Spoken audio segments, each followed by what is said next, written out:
So we're here at a school track, and life is a lot like a race and a track.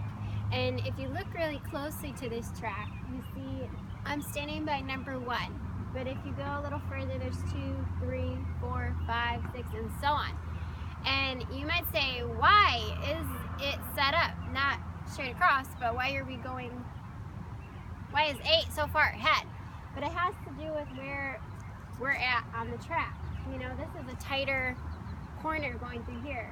That one's a wider one, so they have to have a different starting line if they're running the same length.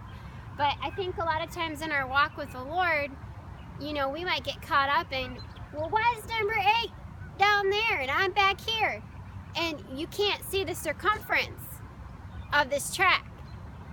And you might see someone and you think they're running a lot further ahead of you, but maybe they've trained a lot longer.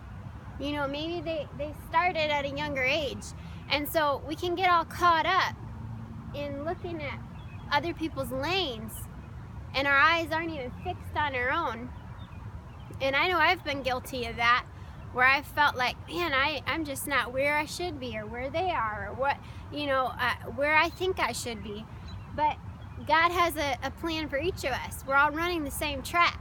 He gave us the same starting line, Jesus Christ. But, how we start isn't exactly how we finish. And I just want to encourage you to not get caught up in other people's lane or looking at how far ahead they might be, because they don't have God's circumference.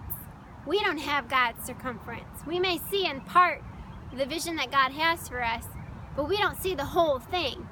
He knows the beginning from the end. We're just running in the middle. We might have even forgotten how far we've actually come. We might be looking so far down the road at somebody else's track that when we look at ours, we might not think we've come a long way. But look back to where you come from. You're on the right track. Just keep running your race. Don't look to the left. Don't look to the right. Just keep going on right before you, because you're going to hit the mark. When you start training, when you start preparing for your race, because your race doesn't look like someone else's. Your kids don't look like someone else's. Your giftings don't look like someone else's. Your city don't look like someone else's. Your gift and your calling is yours alone. Just train, prepare, and run your track.